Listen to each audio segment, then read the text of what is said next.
My name is A. Gayatri. My name is P. Punita. My name is T. Hamid JP. Our project name is Hydroelectric Power System. మేము ZP high school జియాగ్రహారంలో చదువుతున్నాం.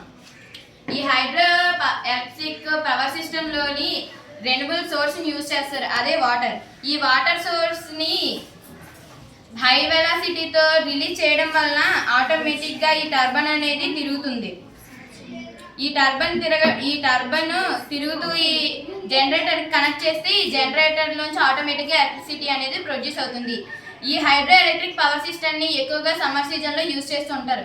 Winter సీజన్లో ఎక్కువ ఎలక్ట్రిసిటీతో పని ఏమీ ఉండదు, కానీ సమ్మర్ సీజన్లో ఎండ తీవ్రత వలన ఎలక్ట్రిసిటీని ఎక్కువగా యూజ్ చేస్తారు, కాబట్టి పీక్లలో యూజ్ చేసే సిస్టమ్.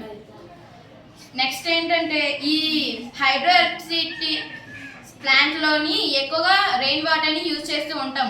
రెయిన్ పడినప్పుడు ఎంతసేపు పడుతుందో తెలీదు, ఎంత సమయం పడుతుందో తెలీదు, కాబట్టి ఈ రెయిన్ వాటర్ని స్టోర్ చేసి డ్యామ్లోంచి హై వెలాసిటీతో రిలీజ్ చేసి ఈ టర్బైన్ ద్వారా మన ఎలక్ట్రిసిటీని ప్రొడ్యూస్ చేసి ఇళ్లలో వాడుకోవచ్చు.